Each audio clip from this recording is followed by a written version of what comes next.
sempat ya 2 menit saya banyak data teman-teman masalah ini ya. Sabar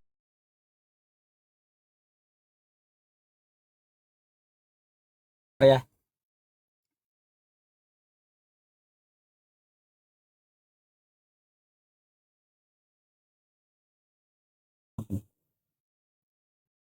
Oh ya.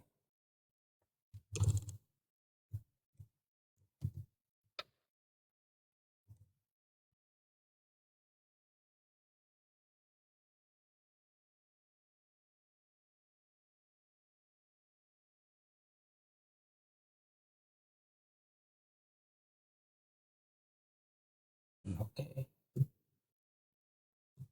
Situ Al-Qur'an. Oke, teman-teman, saya ini ya urus data sebentar.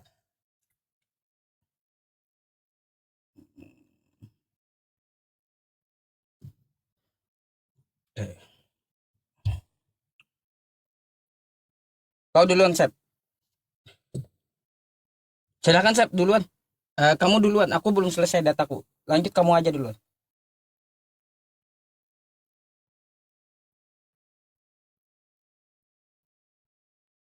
Halo. Penyembahan yang benar, kita membahas tentang bagaimana dalam perspektif Abrahamik, baik itu Yahudi, Kristen, dan Islam menyembah yang benar. Dan saya sebagai orang Katolik, Kristen Katolik, kita mengenal bagaimana menyembah Allah yang benar sesuai dalam perjanjian lama dan perjanjian baru. Dalam perjanjian lama, secara lebih khusus Allah telah memperkenalkan kepada para nabi, termasuk Raja Daud, ya, para tokoh-tokoh dalam perjanjian lama bagaimana penyembahan-penyembahan secara terstruktur. Jadi bukan artinya bahwa penyembahan itu tidak ada aturan, tetapi penyembahan itu ada terstruktur. Dan penyembahan-penyembahan yang terstruktur itu diwariskan sampai pada saat kedatangan Yesus Kristus, yang akan juga diteruskan oleh para rasul, para murid, dan sampai dengan detik ini sebagai orang Kristen, yaitu orang percaya. Nah, secara khusus dalam ajaran gereja Katolik, penyembahan yang benar itu bukan soal bagaimana cara kita bernyanyi. Sebab kemarin waktu saya diskusi sama Nander, semuanya hampir kita bahas hanya nyanyian. Padahal dalam kekristenan, bernyanyi itu belum tentu sedang menyembah. Karena sekali lagi Ustadz Yusuf dan teman-teman Islam harus paham, saya mengajukan, ya ini perhatikan, saya mengajukan dalam perspektif Abrahamik dalam kitab Keluaran bab 25, dalam Imamat bab 1 sampai dengan bab 7. Dalam 1 Tawarikh bab 15 ayat 16, semua di situ dikatakan menyembah Allah ada ketentuan. Secara garis besar, 3 unsurnya adalah imam, altar, dan kurban. Yang dalam perspektif Yahudi dan Kristen secara khusus gereja Katolik ini masih dipertahankan. Penyembahan secara benar, vera adoratio. Nah, sekali lagi, ketika berbicara mengenai penyembahan, maka kita melihat bagaimana Allah sendiri yang menentukan bagaimana ia ingin disembah. Ya, perhatikan, Allah sendiri. Jadi bukan manusia. Ketika Allah memberikan perintah tentang kurban bakaran, tidak pernah yang mengajukan itu adalah manusia. Simak ya. Saya sudah tahu kan saya mau nyentuh siapa, walaupun tanpa saya sebut, sudah tahu kan saya mau menyentuh siapa. Dalam perjanjian lama, dalam tradisi Yahudi, para nabi itu diberikan wahyu oleh Allah bagaimana cara menyembah. Tidak pernah ada negosiasi, tidak pernah ada kesepakatan, tetapi langsung perkataan Tuhan Allah itu diterima. Dan sampai dengan detik ini, orang Kristen tetap mempertahankan bagaimana Allah ingin disembah. Yaitu tadi, dengan 3 unsur utama Ustadz. Imam, altar, dan kurban. Bagaimana nanti penjelasannya, poin-poin apa itu imam, bagaimana menjadi imam, kemudian apa itu altar, apa itu kurban. Kita akan menjelaskan di sesi berikutnya. Penjelasan langsung kepada substansi. Ini masih prolog pembukaan. Jadi sekali lagi, penyembahan itu bukan bagaimana terkait Anda bernyanyi. Karena seringkali orang Kristen itu dipahami kalau lagi bernyanyi sudah pasti menyembah. Belum tentu, teman-teman. Atau seringkali kalau kami secara khusus orang Katolik sedang mencium patung, seringkali kami dituduh sedang menyembah. Padahal penyembahan itu bukan seperti itu. Penyembahan itu harus 3 unsur utama, imam, altar, dan kurban. Kalau tidak ada 3 unsur ini, maka tidak sah disebut sebagai penyembahan dan tidak sah disebut sedang menyembah Tuhan. Ya, saya ulangi. Ini udah 4 kali saya ulangi. Berarti harus paham. Ada 3 unsur dalam perjanjian lama, imam, altar, dan kurban. Kalau tidak ada salah satunya sekalipun, maka tidak sah disebut sebagai penyembahan. Dan dalam perjanjian baru, Yesus Kristus tidak sama sekali meniadakan hukum Taurat. Ingat bagaimana Yesus berkata, aku datang bukan untuk meniadakan hukum Taurat. Betul ya teman-teman ya. Maka di dalam Ibrani 10 juga dikatakan oleh Tuhan Yesus apa? Dikatakan dalam Ibrani 10 apa? Bahwa hukum Taurat hanyalah bayang-bayang dari apa yang akan datang, sedangkan wujudnya hanyalah adalah Yesus Kristus. Maka dalam perjanjian baru, Yesus tidak meniadakan sama sekali. Justru semakin menggenapi apa yang dalam perjanjian lama mengenai penyembahan yang benar, yaitu dengan adanya 3 unsur tadi. Nah, lantas bagaimana? Apakah kita sebagai umat bisa menyembah secara pribadi? Secara pribadi kita berhubungan, berkomunikasi dengan Tuhan Allah itu sama dengan devosi, bukan menyembah. Ya, karena sekali lagi praktik penyembahan dalam ajaran kekristenan khususnya gereja Katolik, menyembah itu harus ada yang namanya ekaristi. Ya, jadi kalau misalkan teman-teman lihat bagaimana orang Kristen berdoa, bagaimana orang Kristen sedang bernyanyi, itu belum tentu menyembah. Itu yang harus tahu dulu. Karena penyembahan itu harus dilakukan dengan ada 3 unsur utama. Imam, altar, dan kurban. Seperti yang tadi saya sudah kutip dalam perjanjian lama, Keluaran 25, Imamat 1, Imamat 7, Imamat 1 sampai Imamat 7, 1 Tawarikh 15 yang nanti kita akan bahas di sesi berikutnya. Kurang lebih seperti itu bagaimana penyembahan yang benar dari saya. Silakan. Oke.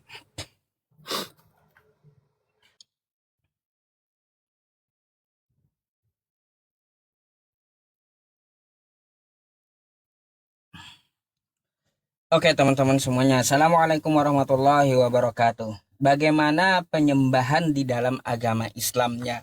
Kita sudah mengetahui bersama, di dalam agama Islam itu penyembahan terhadap Allah Subhanahu wa Ta'ala dengan memakai tata cara sholat, ya, sholat. Makanya ya Allah Subhanahu wa Ta'ala menyuruh untuk apa? Sholat. Karena sholat itu pun juga dia kunci dari amalan-amalan yang lainnya, kan kayak gitu ya teman-teman semuanya. Jadi ritual yang diajarkan dalam Islam adalah sholat itu kayak gimana dulu gitu. Kita menyembah Tuhan, takbir, Allahu Akbar, habis itu kita ruku, lalu sujud, kan gerakannya ada gitu, gerakannya ada, tata cara penyembahan terhadap Tuhan semesta alam. Karena apa teman-teman semuanya, kita ini diciptakan memang untuk menyembah. Wa ma khalaqtul jinna wal insa illa liya'budun. Ya, tidak aku ciptakan jin dan manusia kecuali untuk menyembahku, kata Allah ya. Jadi seperti itu. Lalu tata caranya seperti apa menyembah Allah ini? Maka kita ikuti sunnah Rasulullah Shallallahu Alaihi Wasallam. Sallu kama ra'aitumuni usolli. Sholatlah kamu sebagaimana aku sholat, kata Nabi. Nah, itu adalah tata cara penyembahan di dalam agama Islam terhadap Tuhan langit dan bumi, Allah Subhanahu wa Ta'ala yang maha tinggi lagi maha suci. Ya, itu caranya diajarkan oleh Nabi Muhammad Shallallahu Alaihi Wasallam. Jadi cara yang diajarkan oleh Nabi ini bukanlah cara yang baru, tetapi memang caranya para nabi. Nah, jadi ya kalau kita membuka di dalam Quran ya teman-teman semuanya, Quran surah Al-Maidah ayat 48. Al-Maidah. Ya, Al-Maidah ya. Nah, Al-Maidah 48. Saya tampilkan. Oke.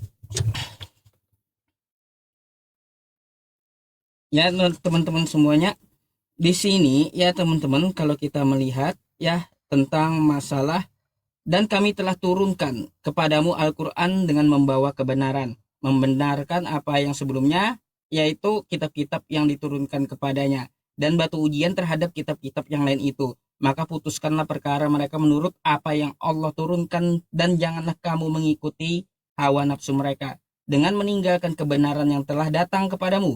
Untuk setiap umat di antara kamu, ya nih, untuk setiap umat di antara kamu, kata Allah, ada aturan jalan yang terang. Udah diatur setiap umat. Jadi jalan yang terang itu seperti apa? Para nabi mengajarkan penyembahan terhadap Tuhan semesta alam.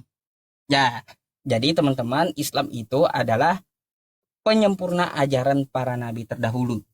Ada satu gerakan yang mana satu gerakan itu ya kita praktekkan di dalam sholat kita dan dipraktekkan oleh para nabi. begitu cara sembah yang betul. Ya, itu dulu yang kita harus kaji. Kan seperti itu. Jadi memang penyembahan terhadap Allah Subhanahu wa taala apakah dulu juga sholat? Enggak. Tadi ayatnya apa? Mereka mempunyai syariat sendiri-sendiri. Bukan berarti tidak menyembah Tuhan umat Islam. Mereka mempunyai syariat sendiri-sendiri. Ya, ada aturan sendiri-sendiri dari agama Samawi ini. Yang sebelum-sebelumnya aturannya seperti apa? Silahkan kan kayak gitu. Ya, teman-teman semuanya, mungkin itu yang saya sampaikan sebagai pembuka masalah penyembahan ya. Penyembahan yang benar itu seperti apa, terus ritualnya seperti apa. Nanti akan saya sampaikan ke Joseph setelah sesi ini ya. Sekalian juga sesi pertanyaan. Ada ini ya teman-teman semuanya, ada yang mau saya tanyakan kepada Joseph nanti tentang berkaitan masalah penyembahan. Cuma waktunya ini belum sampai ke pertanyaan. Karena Joseph akan memulai melempar pertanyaan dan menyanggah narasi saya dulu, lalu saya jawab, dan setelah itu baru saya bertanya kepada dia. Oke ya teman-teman, terima kasih. Ambil pulpennya, ambil cemilannya, ambil kopinya, mari simak.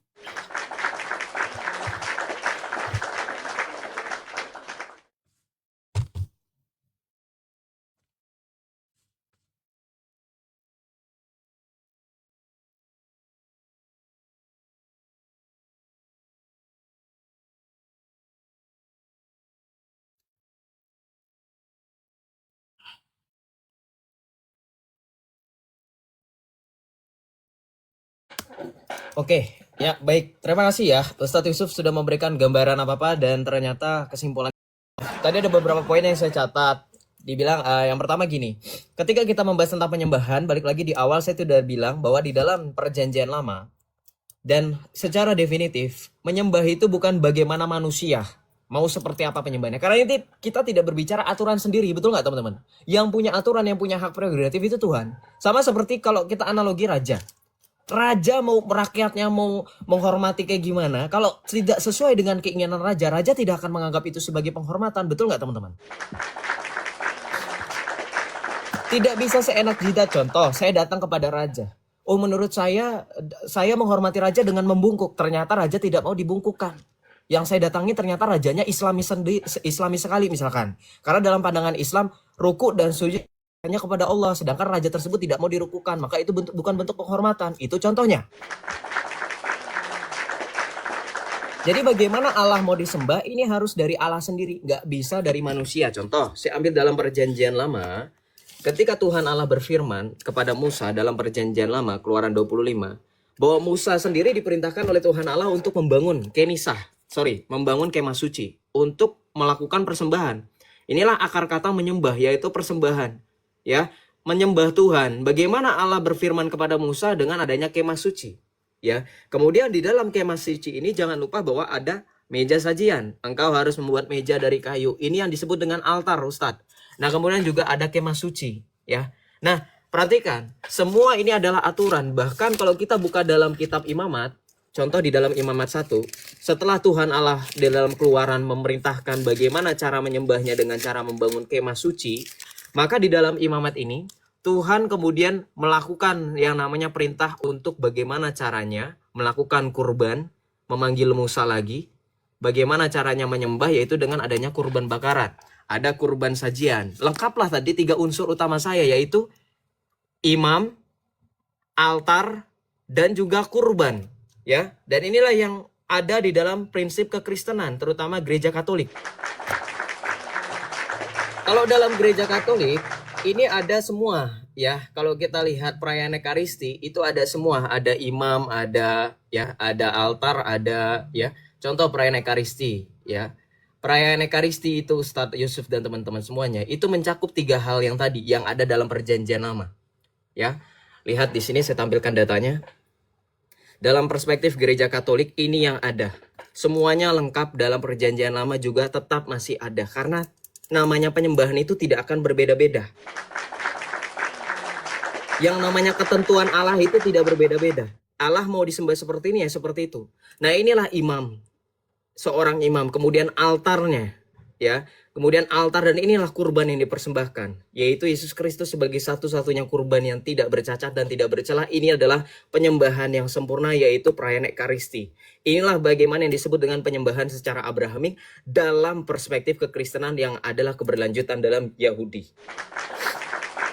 Nah sekarang saya mau bertanya, kalau tadi Ustadz bilang katanya dalam Islam, dalam surah Al-Ma'idah 48, bahwa cara para nabi terdahulu adalah juga sholat, saya mau bertanya, apakah sholat nabi-nabi terdahulu sama seperti Muhammad, sama seperti Islam sekarang?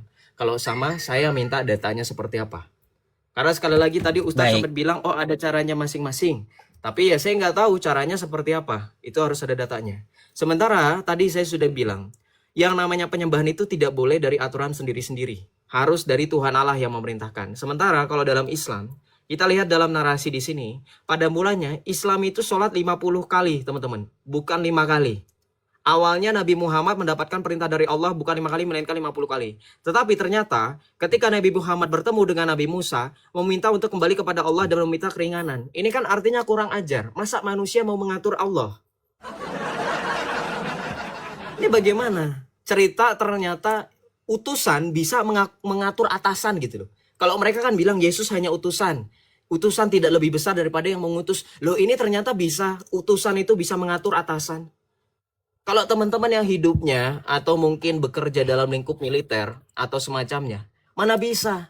Kalau atasan sudah memberi perintah, bawahan itu sudah tinggal siap melaksanakan, tidak ada yang namanya protes apalagi sampai merevisi. Tapi dalam Islam ternyata bisa direvisi. Silakan nanti tolong dijelaskan. Terima kasih.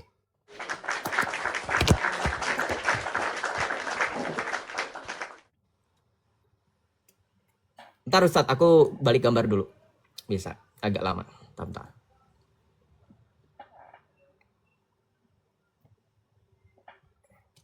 Nah, Oke. silakan. Baik. Diterima dulu. Saya akan jawab ya apa yang dikatakan oleh Joseph, bahwa dia bertanya bagaimana para nabi itu menyembah Tuhan semesta alam. Nah kayak gini, Sep ya, kau kan minta data. Baik, aku akan tunjukkan datanya dari Bible maupun Al-Quran. Mari ya kita ke Abraham dulu. Nabi Abraham. Jadi Abraham ini adalah nabi, atau Ibrahim ini adalah nabi yang kami akui ya. Dan saya ambil ceritanya di Kejadian 24 nomor 52. Ketika hamba Abraham itu mendengar perkataan mereka, sujudlah ia sampai ke tanah menyembah Tuhan. Ingat, di sini Abraham sujud ya. Oke? Nah, terus hal ini juga diabadikan oleh Allah Subhanahu wa taala, teman-teman semuanya, di dalam Quran. Surah Ibrahim ayat 40. Rabbi ja'alni muqimas shalah wa min dzurriyyati rabbana wa taqabbal du'a. Ya Tuhanku, jadikanlah aku dan sebagian anak cucuku orang yang tetap melaksanakan sholat. Apa tadi sholat? Ya, salah satu ritualnya sujud. Oke? Terus juga ya teman-teman, mari kita keluar dari Abraham serta ke Musa. Musa di Keluaran 34 nomor 8 ya, di dalam Bible Joseph. Bagaimana bunyinya? Segeralah Musa berlutut ke tanah lalu sujud menyembah Tuhan ya. Musa pun juga sujud menyembah. Musa berlutut ke tanah lalu sujud. Nah, hal ini juga diabadikan oleh Allah Subhanahu wa taala di dalam Quran surah Toha ayat 14.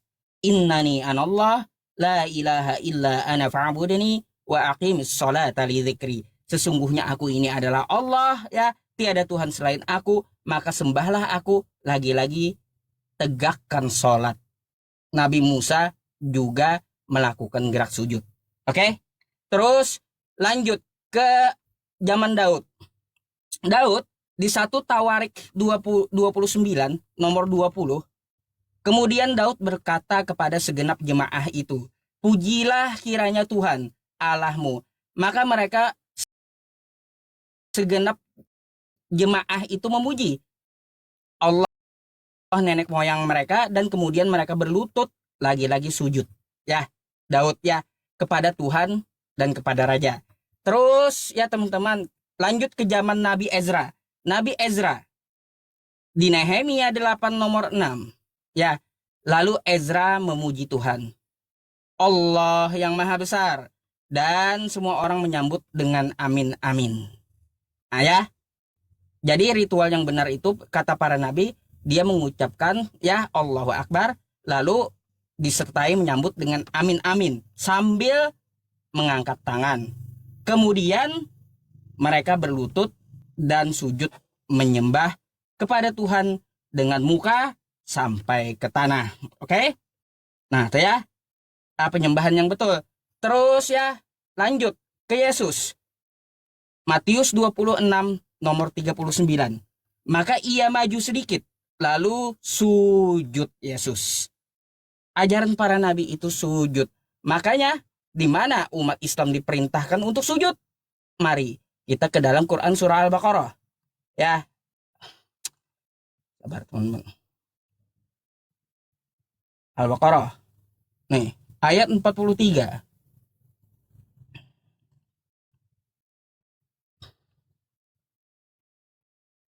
Mana sih? Sabar. Al-Baqarah 43 ya. Saya hanya menyampaikan sedikit. Intinya kayak gini ya teman-teman semuanya. Penyembahan yang benar itu ya nanti saya tampilkan aja ya. Al-Baqarahnya nanti saya tampilkan. Jadi penyembahan yang benar itu kawan-kawan semuanya, ritualnya itu yang diajarkan oleh para nabi, satu pegang dulu ya. Yang ritualnya bersujud. Oh nanti kan ada pula alasannya ya. Jadi ada di luar Islam juga bersujud. Nah, kalau sama-sama bersujud, bagaimana tata cara yang di luar agama Islam? Apakah sama atau tidak? Kan kayak gitu. Apakah yang disembah sama atau tidak? Itu pula kita bahas nanti. Tapi di sini penekanannya cara beribadah kepada Tuhan itu yang betul menurut para nabi itu adalah dahi sampai ke tanah, yaitu sujud. Agama mana yang melakukan sujud? Silahkan dinilai. Ya, itu jawabannya. Ya, Sep ya, silakan. Aku nggak nanya dulu.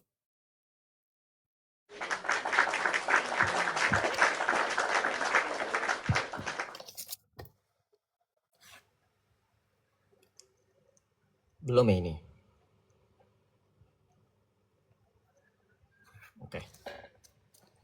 Oke, terima kasih Ustadz Yusuf. Ya, jadi agak rancu ya, masih belum dapat saya. Kenapa belum dapat? Oke, saya mengerti poinnya. Ya, saya mengerti poinnya sujud. Tapi dari semua gerakan sholat hanya sujud. Apakah tidak ada i'tikal, tidak ada yang namanya ruku, tidak ada namanya i'tidal, tidak ada namanya duduk di antara dua sujud? Ayo, apakah sholat hanya sujud saja? Terus tadi di akhir Ustadz Yusuf bilang dengan closing, dengan percaya dirinya mengatakan, apakah agama yang sujud itu? Siapakah agama yang sujud itu? Silahkan dijawab. Ya saya jawab. Sebelum Islam datang ribuan tahun, agama paling tua di muka bumi, Hindu dan Buddha pun sujud. Apakah sujud sudah pasti menyembah? Belum tentu. Kalau teman-teman lihat dalam tradisi contoh, dalam pendekatan budaya. Kalau orang Jawa sungkeman, sujud sama orang tua. Apakah itu juga menyembah? Belum tentu menyembah. Jadi kategori gini, kalau di dalam Alkitab tercatat sujud menyembah, itu karena mereka hadir di hadapan hadirat Allah. Kalau Anda bawa keluaran tadi, kita lihat di dalam keluaran 34 ayat 8. Kenapa Musa berlutut dan kemudian sujud ke tanah? Karena Musa mendapatkan 2 loh batu. Dia naik ke gunung Sinai di hadapan Allah, dia sujud. Allah betul-betul hadir, maka mereka bersujud. Kalau Anda baca di dalam Kejadian 24 ayat 52, kenapa Abraham sujud? Karena Abraham ditampakkan sosok Allah yaitu teofani. Ya, kalau Anda baca lagi ketika Abraham didatangi oleh 3 sosok malaikat, teman-teman tahu kan? Abraham sujud kepada malaikat itu karena hadirat Allah hadir.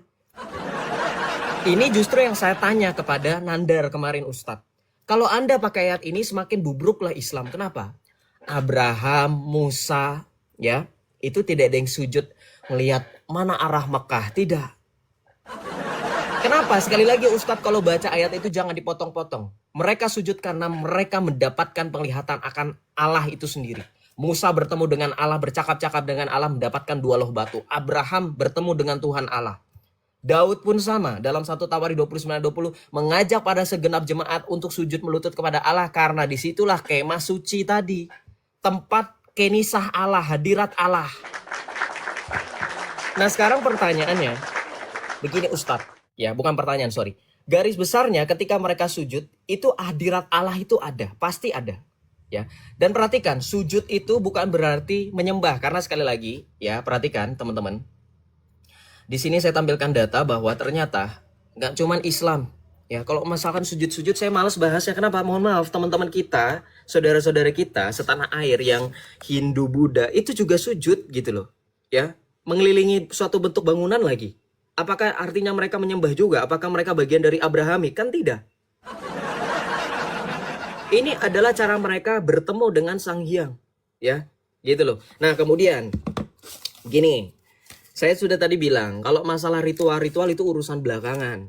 Nih, kalau kamu baca dalam Keluaran, itu Musa di hadapan kemuliaan Tuhan, makanya dia bisa sujud. Loh, kalau Islam sejak kapan Allahnya hadir di masjid? Allah itu hanya ada di Baitullah, di Mekah, ya kan? Bahkan kalau ngomongin Kristen, Kristen juga ada sujud rebah ke tanah nih, para imam kami yang ingin ditahbiskan. Ini bukan sujud lagi, ini sudah rebah ke tanah. Merendahkan dirinya serendah-rendahnya, bukan hanya sujud nonggeng.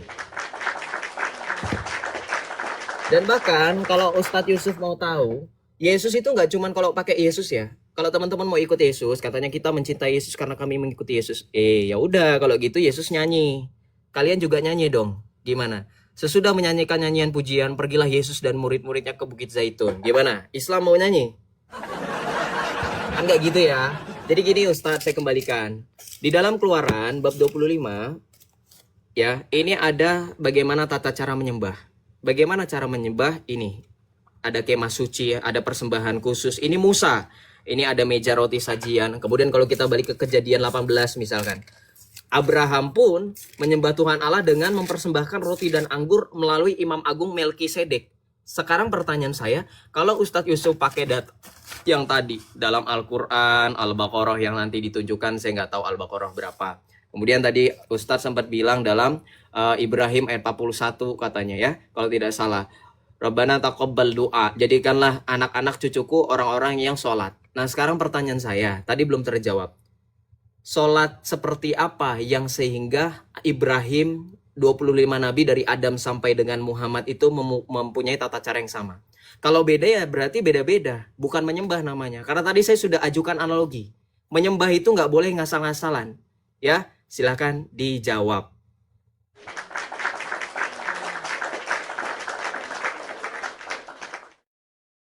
Bentar.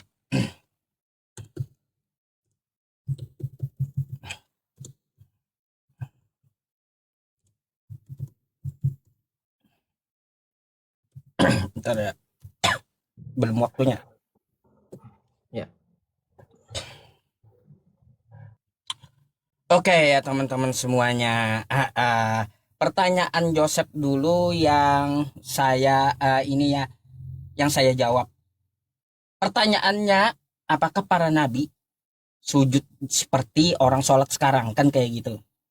Harus ada Allahu Akbarnya dong.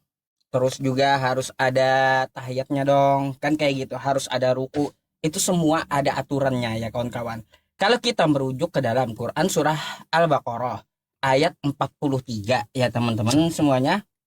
Di sini kita diperintahkan untuk tegakkan sholat ya. Lalu tunaikanlah zakat dan rukuklah beserta orang-orang yang rukuk. Oke? Ini ayatnya. Perintah untuk sholat gitu. Jadi diperintahkan untuk sujud dan rukuk. Saya agak heran dengan Joseph. Katanya tadi ngajak saya bahasan tentang masalah iman yang agamanya Abrahamaik.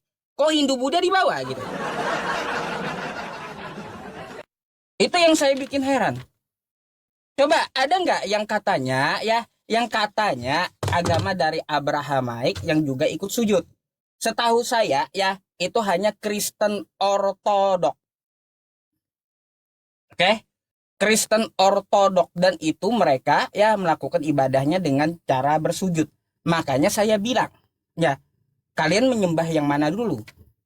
Itu yang akan kita bahas. Makanya maunya larinya ke konsep ketuhanan. Kalau kita kan menyembah Tuhan semesta alam. Nah, penyembahan yang dilakukan oleh para nabi dengan cara sujud tersebut, apakah ketika para nabi itu menyembah langsung nongol Tuhannya? Kan kagak. Maunya Joseph kayak gitu. Tuhan ada di masjid langsung, kan gitu. Di dalam masjid. Maunya dia doang, teman-teman kayak gitu kan. Harus kelihatan tuh Tuhan bagi Yosef mungkin kayak gitu ya. Jadi carikan yang Abrahamaik kawan ya. Sujud. Aku mau bertanya samamu nanti nih ya. Coba kita buka dulu, kau buka jelaskan Nehemia 8 nomor 6. Nih, aku mau bertanya.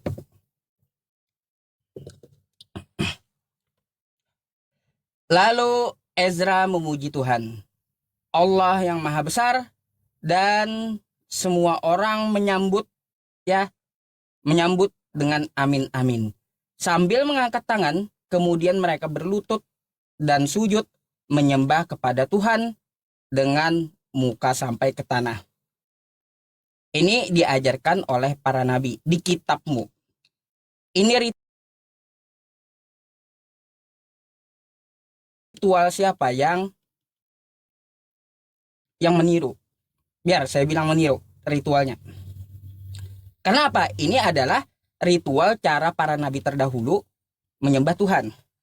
Coba kau jelaskan sama aku apa maksudnya.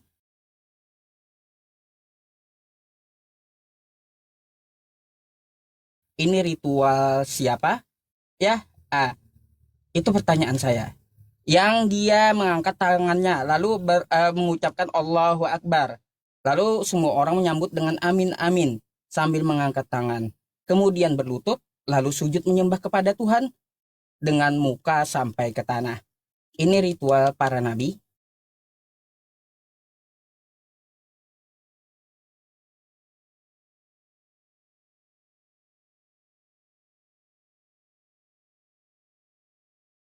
Tangan ya, itu ada dasarnya kami. Semua diajarkan oleh nabi. Oke? Nggak sembarangan. Lalu saya mau tanya, ritual Kristen khususnya Katolik, ya Katolik seperti mencium patung Yesus dan Bunda Maria. Katolik, saya punya videonya, mencium patung dan juga mencium patung Bunda Maria, Yesus dan Bunda Maria. Itu ada nggak diajarkan oleh Yesus? Kasih saya datanya. Di mana Yesus mengajarkan mencium patung? Silakan ya. Itu aja penyampaian saya. Dan tolong ya dijelaskan Nehemia 8 nomor 6 tadi. Silakan.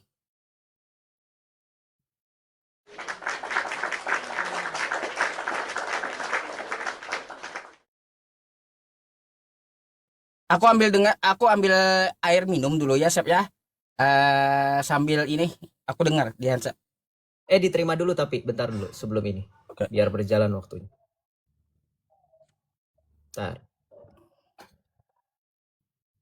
Ntar ya. Nah ini. Di mute dulu kali, takut bocor nanti. Oke, baik kita jawab ya. Mengenai Nehemia 8 ayat 6. Dari tadi bahas sholat. Saya tadi sudah bilang, kenapa akhirnya saya bahas Hindu Buddha? Simak baik-baik penjelasan dan narasi saya teman-teman.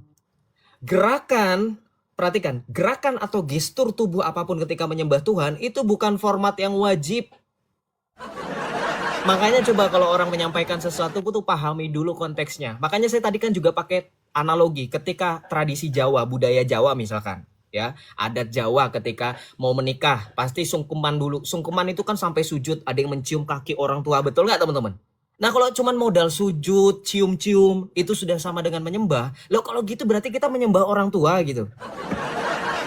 Jadi apa artinya?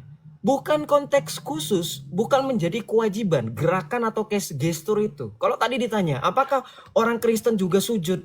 Loh, sebelum Islam datang, wah ini mancing-mancing Joseph. Saya ini punya data itu lebih banyak daripada Muhammad. Nih, perhatikan. Teman-teman bantu tap-tap layar ya, supaya nggak rungkat. Nah ini, nih,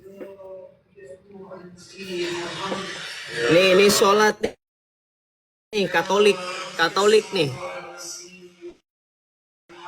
Nah, lihat nih sujud. Nih.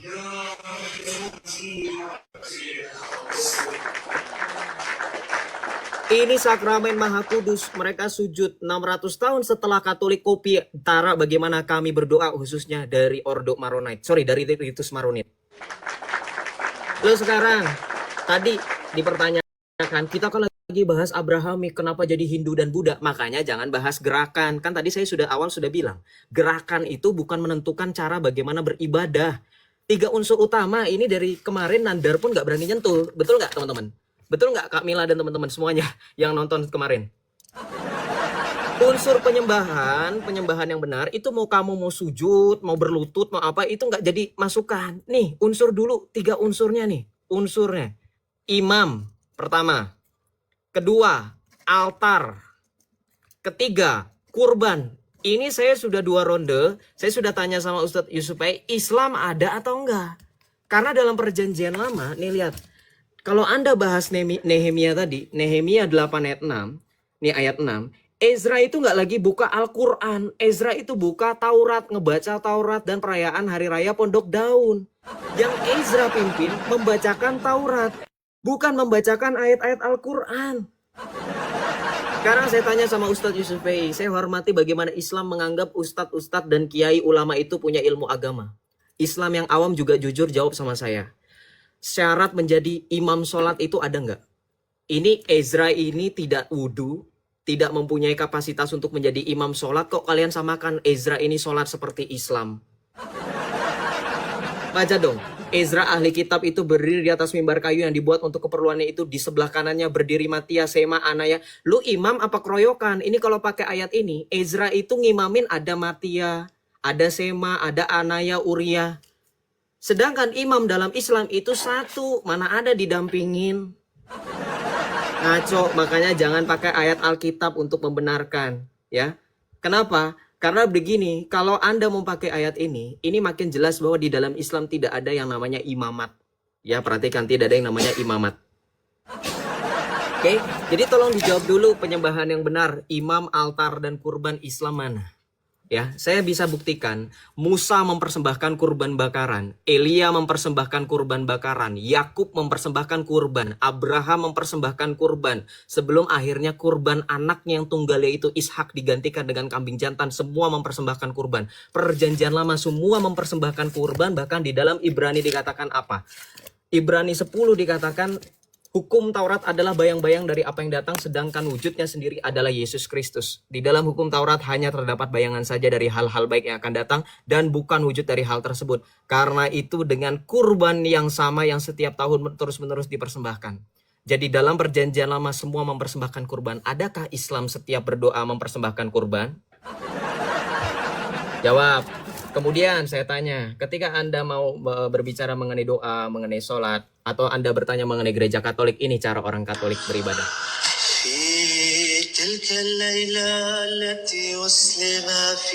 Ya, karena waktunya nggak cukup, nanti tambahan. Jadi tolong dijawab dulu tadi, sholat itu bagaimana? Apakah mereka sama seperti Muhammad sholatnya? Silakan dijawab.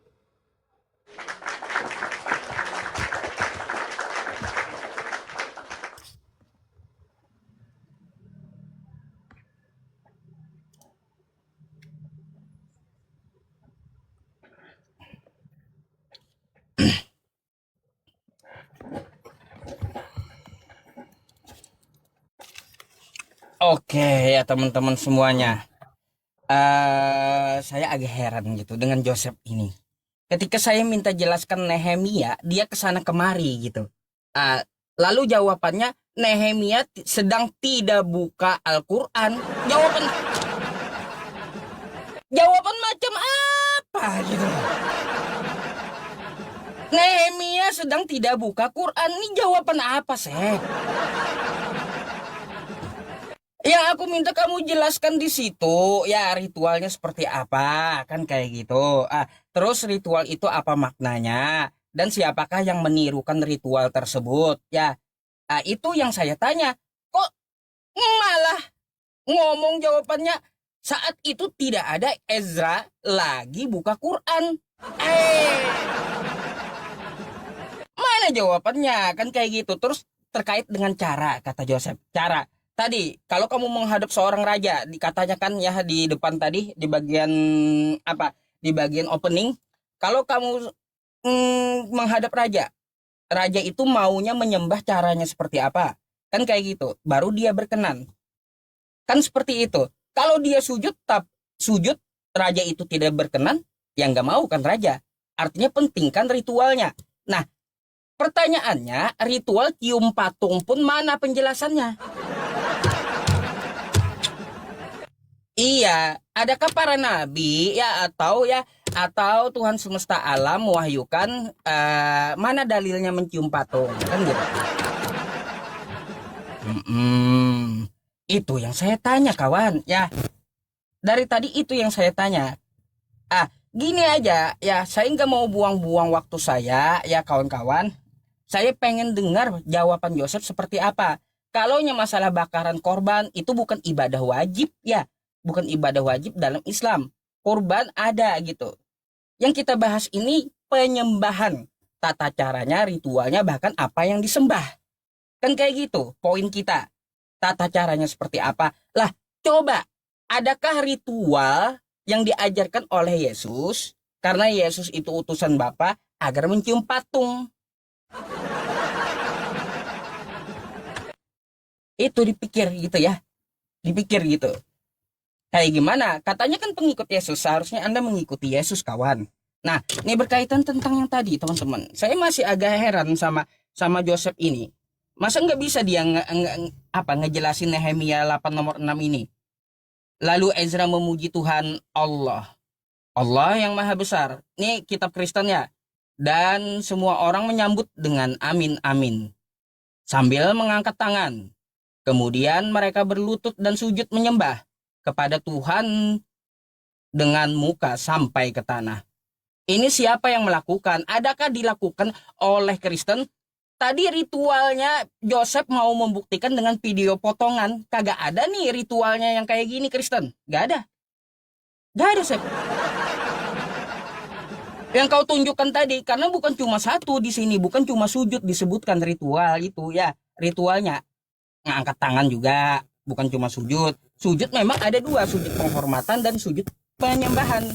Harus ku akui itu, sujud penghormatan dan sujud untuk penyembahan. Sujud itu hanya untuk Allah gitu. Dan sekarang setelah syariat Islam datang ya, sujud kepada manusia nggak boleh. Gitu, Sep. Oke? Lalu kau kayak gimana menjelaskan Nehemia 8 nomor 6 itu? Siapa yang melakukannya di kitabmu itu? Ezra memuji Tuhan sambil mengangkat tangan dia, Allahu Akbar, kata Ezra. Lalu yang di belakang Ezra, amin, amin, kata di belakangnya. Setelah itu mereka berlutut, lalu sujud ke tanah. Itu siapa tuh yang melakukan gitu?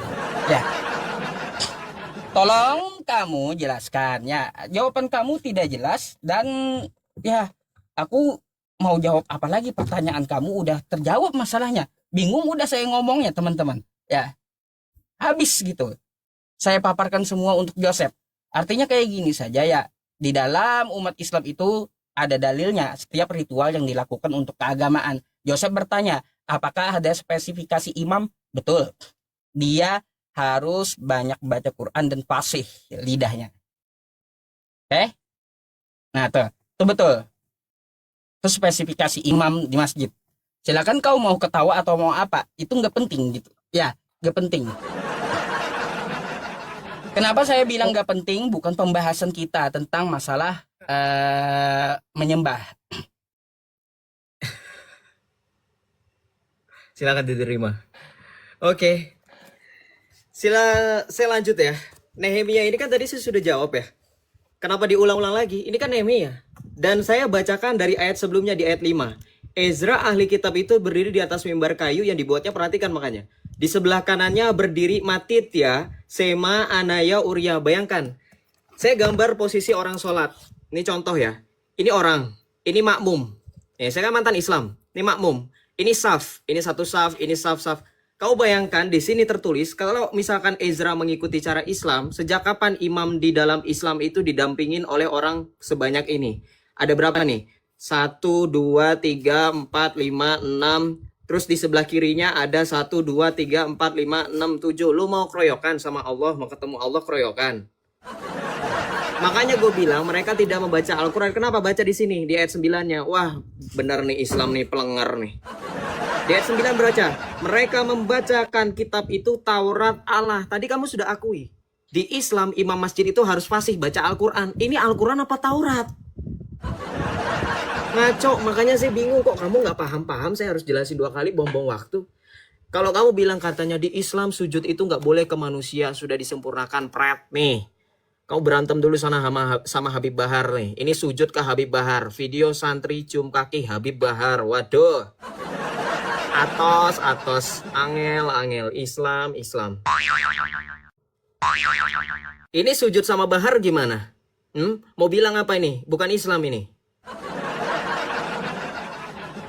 Jadi gini teman-teman, tolong Ustadz Yusuf PI, saya ini sudah nggak mau buang-buang waktu. Justru saya nggak mau buang-buang waktu, karena kalau saya menjelaskan itu pasti jelas. Dengerin, dalam kepercayaan kami dalam iman kekristenan yang sejati, orang sujud, orang cium itu belum tentu menyembah. Kalau ada orang Katolik cium patung, itu bukan bagian dari penyembahan. Penyembahan kami pada saat perayaan Ekaristi.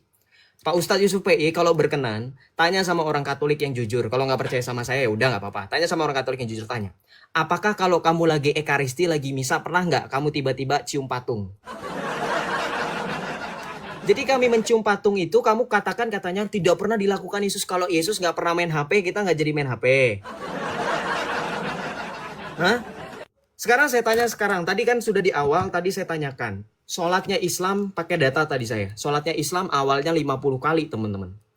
Tapi dapat diskon. Muhammad nego sama Allah. Didiskonlah jadi 5. Nah tadi kan Ustadz sudah mendengar analogi saya.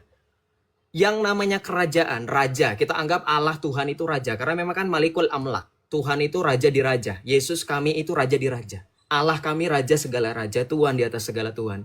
Raja memerintah kepada rakyatnya. Kalau kamu mau ketemu raja harus hormat. Sama seperti kamu mau ketemu presiden harus pakai baju ini.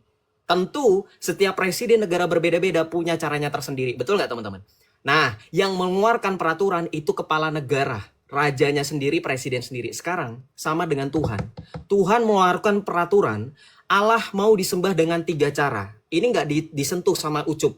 Orang Yahudi menyembah Allah dengan imam, altar, dan kurban. Orang Kristen, terutama saya sebagai orang Katolik, menyembah Allah dengan imam, altar, dan kurban. Mana Islam? Yang saya pertanyakan Islam. Jangan kemana-mana dulu. Islam mengaku bagian dari Abrahamik. Tunjukkan kalian bagian Abrahamik. Atau kalau tidak, sekarang kita buat petisi, keluarkan Islam dari Abrahamik. Ternyata Islam tidak memenuhi syarat menyembah Allah yang benar. Anda bilang katanya, oh kurban itu tidak penting bagi kami. Wah, bisa-bisanya Anda meniadakan peraturan Allah dalam perjanjian lama. Dalam perjanjian lama ketetapan Allah tidak berubah. Dalam Mazmur tertulis, Tauratku hukum yang sempurna. Makanya Yesus berani mengatakan, aku datang bukan untuk meniadakan hukum Taurat, melainkan menggenapinya. Maka ketika menyembah, orang Kristen sama sekali tidak meniadakan 3 unsur tadi. Imam, altar, dan kurban. Sesuai dalam Keluaran 3:25, Imamat 1 sampai dengan Imamat 7. 1 Tawarikh 15, ketika diperintahkan untuk bernyanyi, Raja Daud menetapkan dari antara orang-orang keturunan Lewi untuk memimpin nyanyian. Bahkan mereka diperintahkan untuk mengiringi. Ya, ada musiknya, alat musiknya. Sekarang pertanyaan saya, dari 3 unsur tadi nggak pernah terjawab oleh Nandar dan Ustadz Yusuf yang sekarang saya hadapi.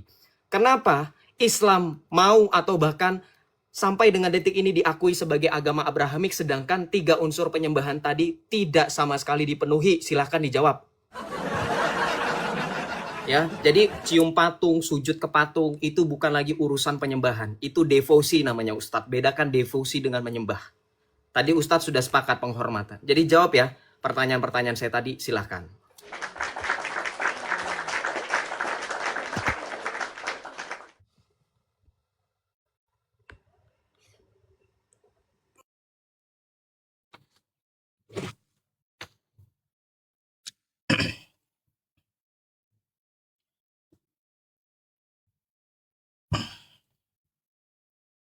Oke teman-teman.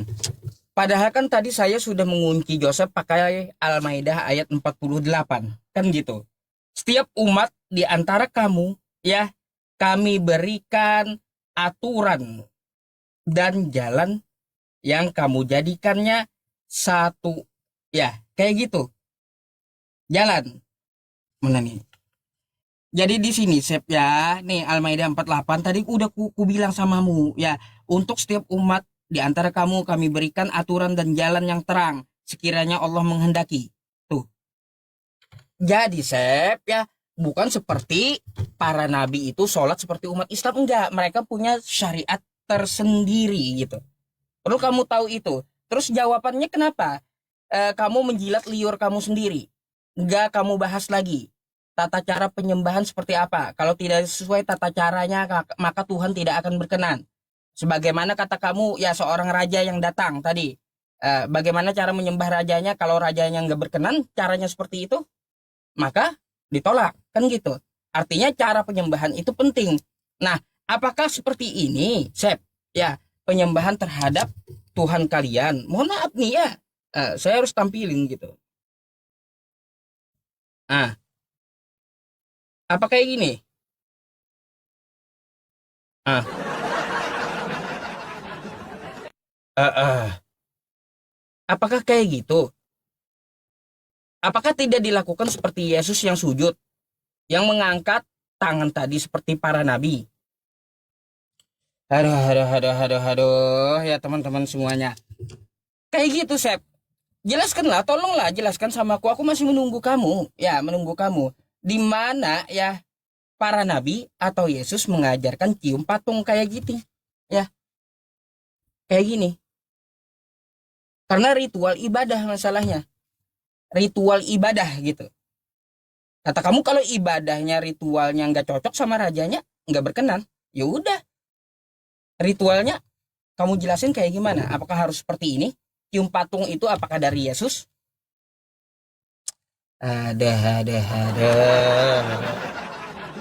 Heran saya teman-teman, nggak dijawab terus pertanyaan saya nunggu-nunggu dari tadi gitu loh. Ya, tentang masalah hal itu. Makanya saya belum maju-maju teman-teman untuk mempertanyakan hal yang lainnya.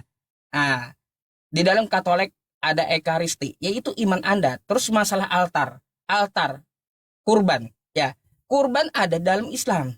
Kan kayak gitu. Yang kita bahas ini bukan masalah kurban. Ya, kalaunya masalah kurban antara kurban Yahudi dan kurban kurban Islam. Kalau kamu mau bahas. Terus juga ya, kalau kamu mau bahas ritual, bukan masalah kepenebusan dosa, bakaran, bukan. Tapi prakteknya kayak gimana? Itu pembahasannya. Kan yang kita bahas bahas itu penyembahan kan? Kenapa kok bahas bakaran? Kalaunya masalah korban bakaran, di Islam juga ada kurban. Yang kita bahas ini ritual ibadah. Gitu loh. Kamu kesana kemari saya lihat dari tadi. Sampai-sampai dibilang Ezra tidak membawa Al-Quran, tidak buka Quran. Apa gitu loh. Ayo, silakan kamu jelaskan kepadaku. Caranya kayak gimana gitu biar Tuhan berkenan. Adakah Yesus? Jawab ya, satu aja. Adakah Yesus meritualkan cium patung seperti yang ku tampilkan ini? Sedap-sedap ini perpuluhan. Bukan. Oh, sukarela ini kolekte sedap-sedap. Nah, kan gitu. Gitu, Sep. Nah, jadi apakah ada dicontohkan oleh Yesus? Kan junjungannya adalah Yesus. Maka wajib kita harus mengikuti Yesus. Kan kayak gitu kata kamu. Nah, berkaitan yang lain-lainnya, Sep ya. Masalah sholat yang katanya 50 waktu ditawar. Itu udah melenceng gitu loh. Coba kamu fokus ke tema tentang masalah apa yang kita bahas kali ini, yaitu tentang masalah penyembahan kan? Bukan masalah apa yang lain-lainnya. Penyembahan, artinya penyembahan dalam Kristen, penyembahan di dalam Islam. Bagaimana ritualnya, siapa yang disembah. Gitu. Oke? Dah, tolong dijawab itu. Iya, lebar banget gitu. Kesana kemari dia.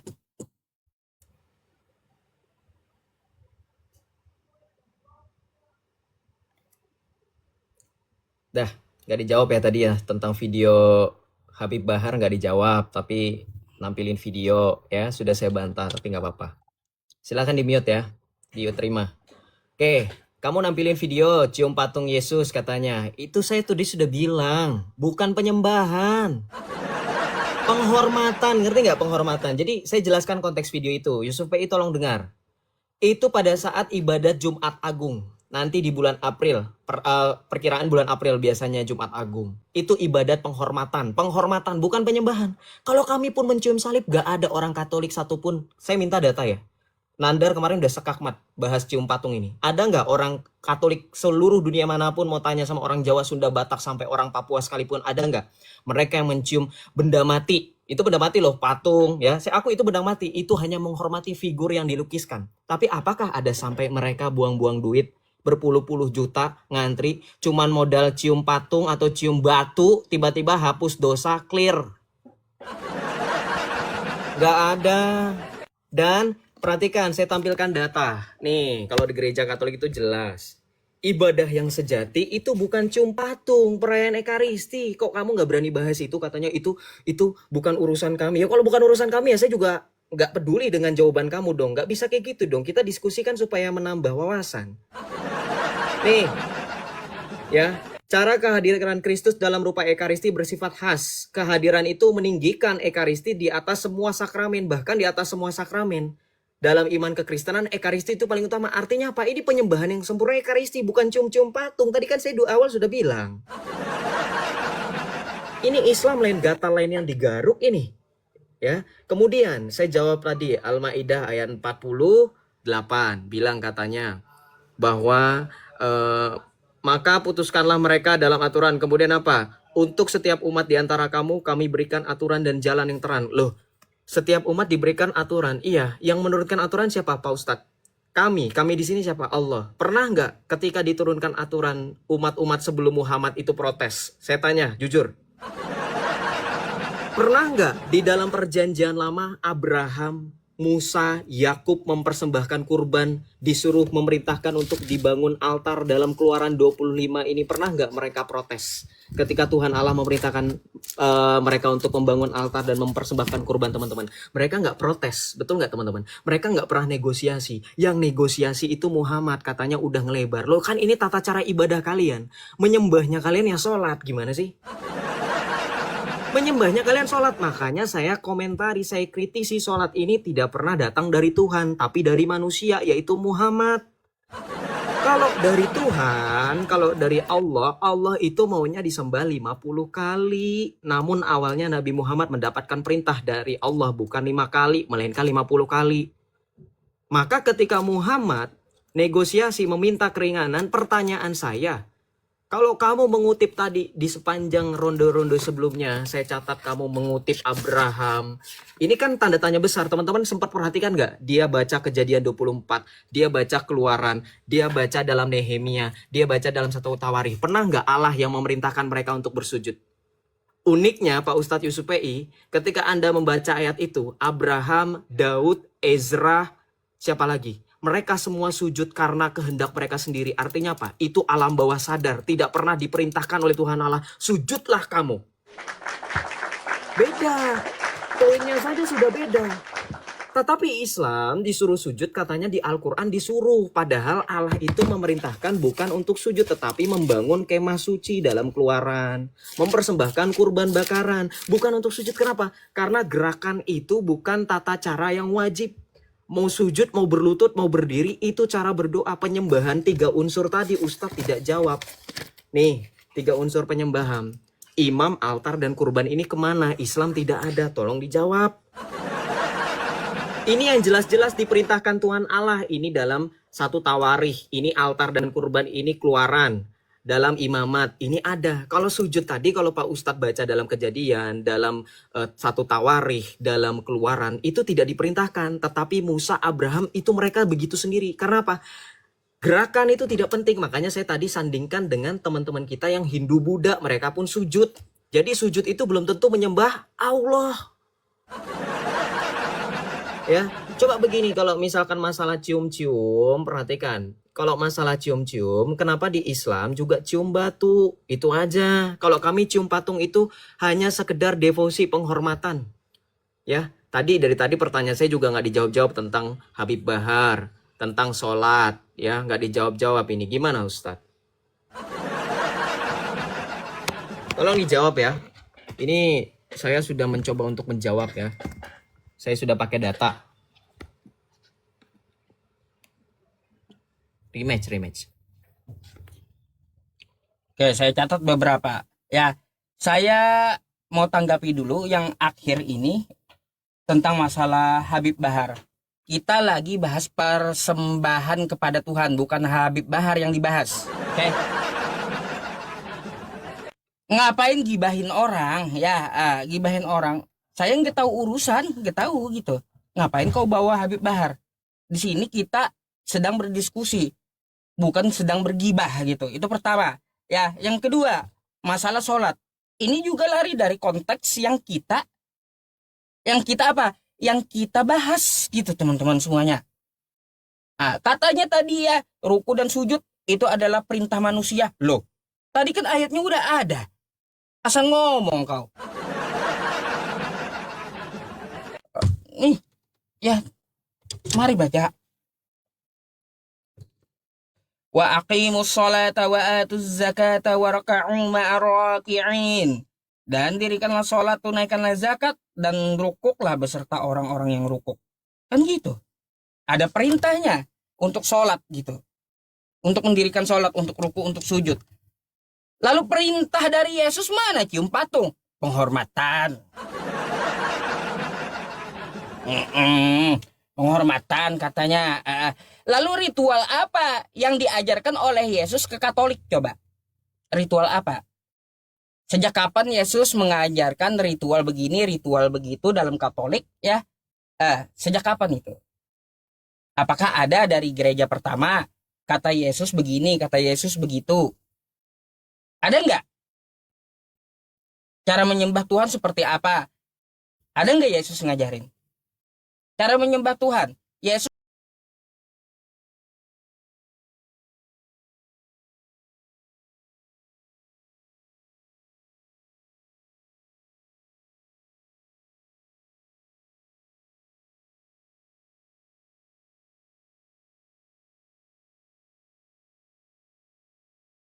bahar ke apa? Ke sholat, ya 50 kali tawar menawar. Apa hubungannya dengan persembahan? Kita bahas persembahan ritual dalam agama. Kau yang bawa tema, kau yang kagak paham rupanya. Ada terus bahas kurban lagi. Di tempat saya juga ada kurban. Ritual kurban itu ada. Ya, tapi bukan itu yang kita bahas. Yang kita bahas ini penyembahan dalam agama. Ya, kalau di Yahudi kan korban bakaran katanya. Korban bakaran untuk apa? Menebus salah mereka. Kayak gitu saya tahu. Itu cara bertobat. Ah, di Yahudi tahu saya. Yang kita bahas ini apa? Praktek yang diajarkan oleh Yesus di gereja Katolik. Coba. Sejak kapan pula Yesus mengajarkan ya kekatolikan? Sejak kapan? Sejak kapan Yesus mengajarkan Ekaristi? Gitu. Atau mengajarkan misa? Kapan? Itulah Asep ya. Habis ini kau sekali putaran lagi ya teman-teman. Habis ini Yosep ya. Habis ini Yosep menjawab. Habis itu dia ya closing ya. Oke, baik. Berarti 10 menit Sep. Kamu Sep. Oke. Habis ini itu aja dah. Aku nggak ngerti apa yang kamu sampaikan ya. Kurban lagi ke sholat, habis itu ke Habib Bahar, nggak ngerti itu aku. Yang ku ngerti kita lagi bahas tata cara penyembahan terhadap Tuhan. Jangan kemana-mana. Kau selalu saja melebar gitu. Makanya ku giring lagi. Bagaimana ritual di Katolik? Harus kau buka ritual di Katolik seperti apa. Nah nih ibaratnya Yesus ya menuangkan air air darah Yesus 1 liter kayak gitu. Itu inikah penyembahan. Nah, kau tunjukkan kepada publik ajaran kau kayak gimana. Ini contoh Yesus ya. Kayak gitu. Isi alkohol kah atau apa kan kayak nggak tahu untuk apa pengharum ruangan kah atau seperti apa gitu. Itu yang saya tanya. Saya pengen tahu bagaimana Katolik ritualnya di dalam gerejanya. Ada nggak dari pengajaran Yesus? Yesus mencontohkannya. Kalau kita kan ada. Sallu kama ra'aitumuni usolli. Ya, jadi sholatlah kamu sebagaimana aku sholat, kata Nabi. Gitu. Udah 10 menit kau. 5 menit ini tanggapan. Tanggapi 5 menit closing. Hmm. Ya.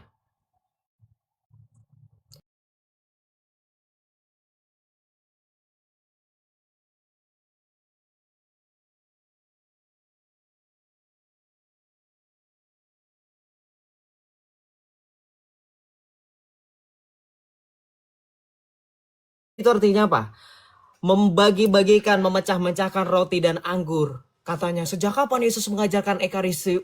Dengan sombongnya, maka bisa dilihat inilah kualitas ustadznya Islam yang sok-sokan ngomongin tentang Yesus. Bikin malu kan?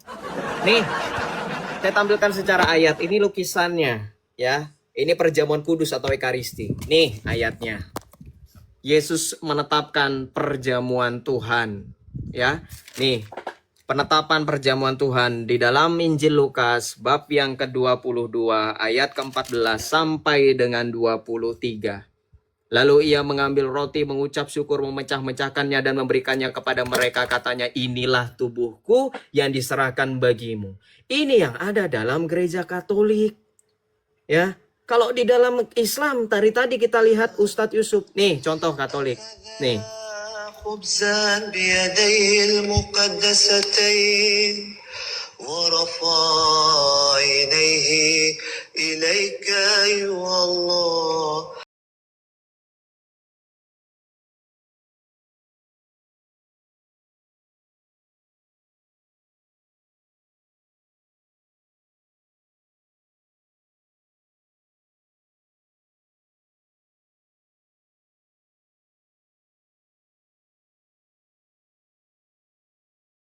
Pakai untuk sakramen atau pada saat perjamuan kudus, sakramental wine itu beda dengan alkohol wine. Makanya pemikiran kamu jangan minum alkohol mentang-mentang di dalam Islam apa yang diharamkan jadi halal. Tadi katanya di Islam ada kurban. Kurban lu dibagi-bagiin. Orang Israel, orang Yahudi dan orang Kristen, kurban itu kagak dibagi-bagiin, kurban hewan lo ya. Orang Israel perjanjian lama kurbannya kagak dibagi-bagiin.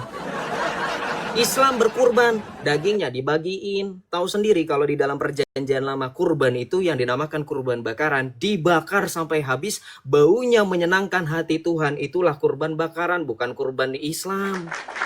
Itu aja udah beda. Sekarang kalau misalkan Ustadz Yusuf membanggakan sholat dalam surah Al-Ma'idah, dalam surah Al-Baqarah, saya minta begini ya.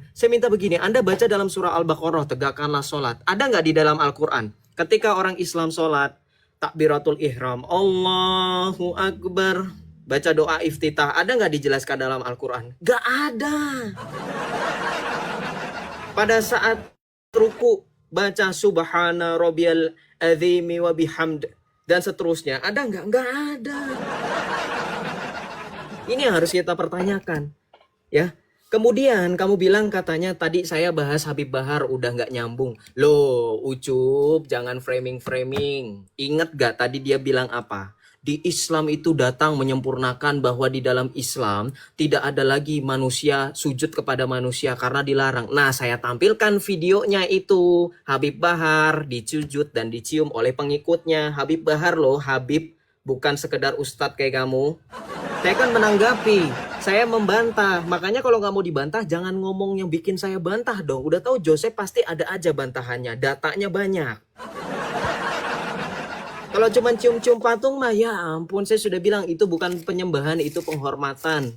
Dan Yesus pun dicium kakinya oleh salah seorang perempuan. Gak jadi masalah. Lagi pula itu bukan bagian dalam Ekaristi. Saya tadi sudah tampilkan. Ya. Jadi ini kalau saya mau closing nanti, ini imam, altar, dan kurban gak ada. Di Islam sudah diakui gak ada. Terus kenapa kita bahas konsep Abrahamik? Jadi bukan penyembahan. Jangan salah, jangan dipotong temanya jadi salah paham orang-orang. Tema kita hari ini penyembahan Abrahamik seperti apa? Saya sudah jelaskan di awal. orang Yahudi yang garis keturunan Abrahamik, orang Kristen yang Abrahamik secara rohani mengenal adanya penyembahan ada 3 unsur, imam, altar, dan kurban. Dalam gereja Katolik dikenal dengan perayaan Ekaristi. Sedangkan Islam tidak ada sama sekali. Ini yang harusnya dibahas. Tapi kamu malah kemana-mana cium patung, cium batu. Saya tanggapin cium Hajar Aswad aja nggak ditanggepin kan? Ya.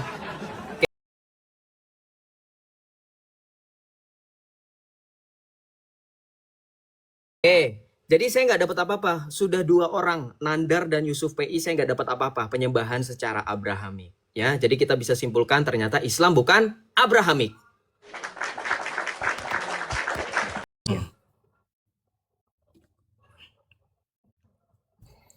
Oke, ya kita closing teman-teman, kesimpulan dari saya. Oke baik, sebelumnya saya ucapkan terima kasih banyak terutama pada lawan berpikir saya Ustadz Yusuf PI ya. Sudah mau memperkenankan untuk menjadi partner saya dalam menunjukkan ternyata Islam got nothing to do with Abrahamic. Thank you. Ya, thank you. Thank you Ustadz. Jadi saya nggak perlu mengotori tangan saya, tetapi berkat bantuan Ustadz sekali lagi, Islam has nothing to do with Abrahamic. Ya. Oke, tapi setelah kita mengucapkan terima kasih, mari kita simpulkan selama beberapa ronde tadi apa saja yang saya bahas. Saya tekankan dalam tema hari ini kita membahas tentang penyembahan Abrahamik. Apa saja yang dalam perjanjian lama, kita berangkat dalam perjanjian lama. Karena Abraham dikenal sebagai tokoh dan nabi dalam perjanjian lama. Maka dalam perjanjian lama semenjak dari mulai Abraham, diperintahkan oleh Tuhan Allah salah satunya yang kita kenal melalui satu peristiwa yaitu kedatangan Imam Melkisedek. Sebuah tipologi yang nanti akan digambarkan dalam Ibrani 12. Ya, Melkisedek sebagai imam yang agung mempersembahkan roti dan anggur. Dari mulai situlah kemudian berangkat sampai kepada Musa. Dari situlah kemudian kita juga mengenal Musa, di mana Musa diperintahkan Tuhan Allah untuk mempersembahkan kurban bakaran yang sebelumnya Tuhan Allah memerintahkan Musa untuk membangun kemah suci yang di dalam kemah suci itu ada ruang maha kudus, ada altar, ada tabernakel, dan di dalam Musa juga Allah perintahkan dan tetapkan imam-imam dari keturunan Harun dan juga saudaranya Lewi. Dalam 1 Tawarikh 15 tadi, dalam Keluaran 25, kemudian dalam Imamat bab 1 sampai dengan Imamat bab 7, semua jelas ketentuan cara menyembah Allah. Teman-teman, Kristen maupun Islam yang saya kasihi, perhatikan. Ketika Anda mempertanyakan apakah orang Kristen yang sejati tetap menyembah Allah sebagaimana dalam Abrahamik, maka kami jawab iya. Karena dalam kekristenan kami memiliki imam. Dalam gereja Katolik kami memiliki imam. Kami memiliki altar dan kami memiliki kurban. Imam yang adalah diutus dari Tuhan Yesus sendiri melalui para rasul. Dan para rasul itu mengutus para murid-muridnya sampai dengan detik ini. Itulah yang dikenal dengan suksesi apostolik.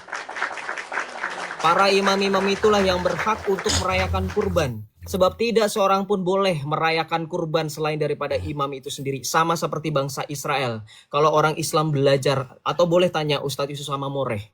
Orang Israel, orang Yahudi tidak boleh masuk ke dalam ruang maha kudus sembarangan. Karena hanya imam-imam yang terpilih.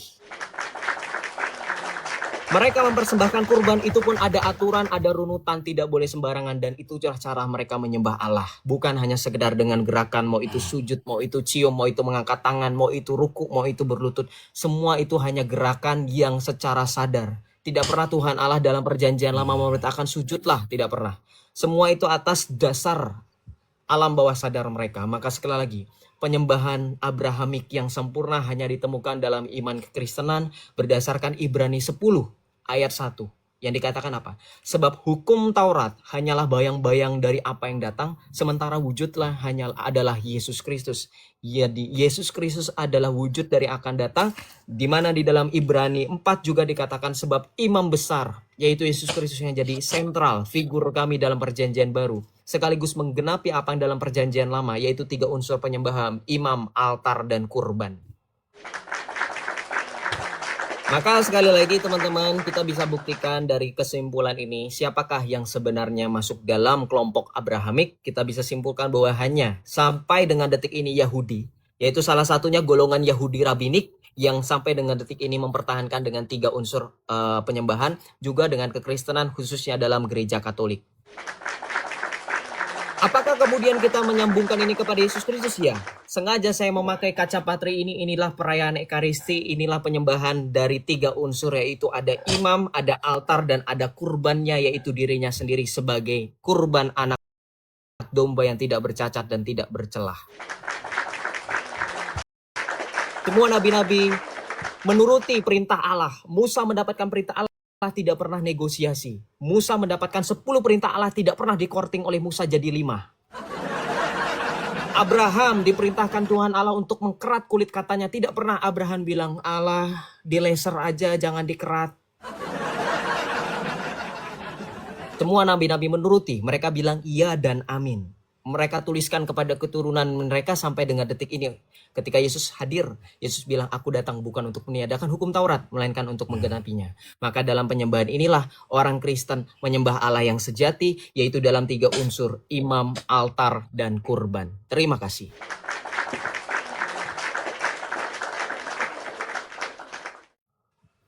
Giliran saya teman-teman closing ya.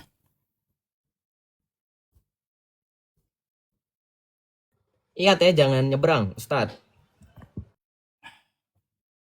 Siapa kau aja tadi ngomongin aku, makanya aku ngomongin kau aja, bukan nyebrang lagi. Kita bahas pembahasan kesimpulan akhir kan gitu closing ini. Jadi yang kita dapat dari Joseph ini nol sama sekali ya teman-teman.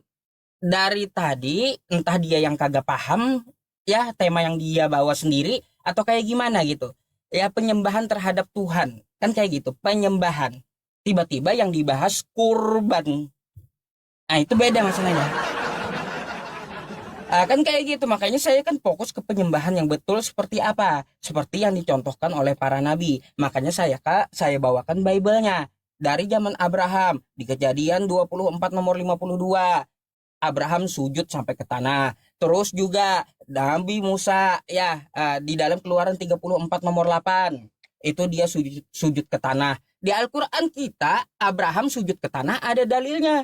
Quran surah Ibrahim ayat 40. Rabbi ja'alni muqimas shalah wa min dzurriyyati rabbana wa taqabbal du'a.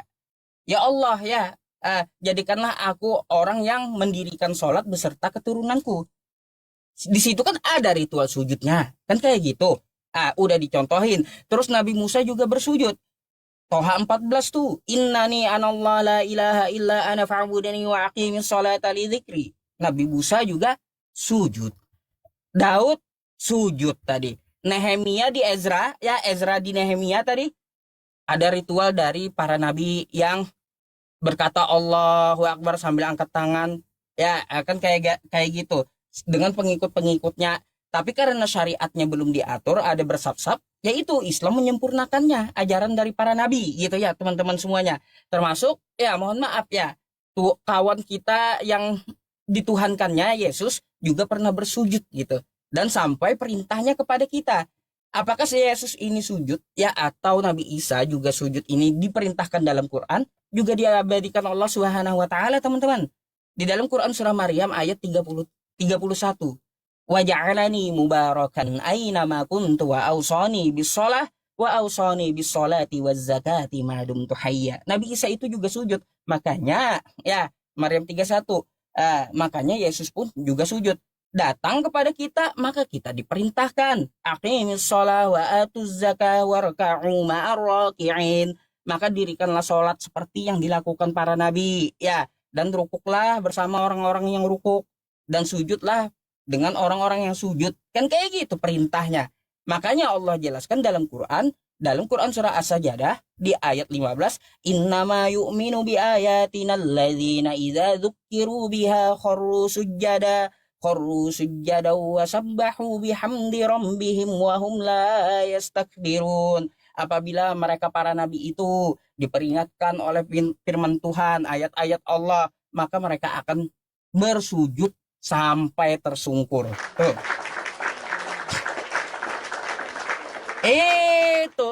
Ini ibadah seminggu sekali. Ya, joget-joget pula. Ada yang dicium pula seminggu sekali. Berharap masuk surga. Mimpi kawan. Kan gitu. Mimpi. Jadi sholat ya penting teman-teman semuanya. Sholat itu sangat penting ya pembeda kita dengan orang kafir. Nah, jadi teman-teman kayak gini, kalau kita merujuk ke Al-Bayyinah ayat 6 ya, di situ dikatakan ya di Al-Maidah ayat 6 tersebut, sesungguhnya innalladzina kafaru min ahlil kitabi wal musyrikina fi nari jahannam khalidina fiha ulaika hum syarrul bariyah. Sesungguhnya orang-orang kafir dan orang-orang musyrik akan ditempatkan di dalam neraka jahanam. Mereka kekal selama-lamanya di dalam neraka. Atau ulaika hum syarrul bariyah. Mereka itu adalah seburuk-buruknya makhluk. Kenapa seburuk-buruknya makhluk kata Allah? Dia manusia diciptakan sempurna. Laqad khalaqnal insana fi ahsani taqwim. Sempurna, bisa sujud, bisa ruku. Sudah diciptakan sempurna, bisa sujud, bisa ruku kita ini. Monyet punya dahi, kita punya dahi. Monyet punya tangan 2, kita juga punya tangan 2. Monyet juga punya 2 kaki. Ya kan kayak gitu. Sama kita 2 kaki. Tapi monyet tidak didesain untuk sujud. Manusia didesain untuk sujud. Jika manusia tidak mau bersujud kepada Allah, maka manusia tersebut lebih buruk daripada monyet. Ya, gitu. Itu ya. Oke, Sek. Itu aja. Makasih banyak ya. Thank you. Monyet gak pernah sujud, yakin?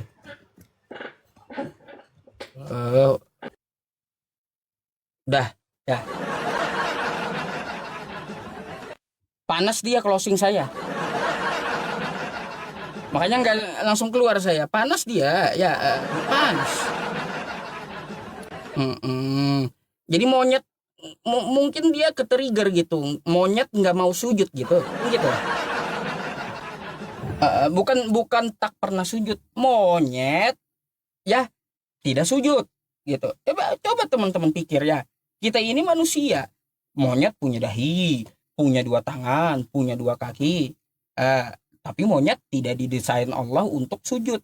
Manusia didesain Allah untuk sujud kepada Dia. Wa ma khalaqtul jinna wal insa illa liya'budun. Kan kayak gitu. Masih saja udah didesain sempurna ada monyet.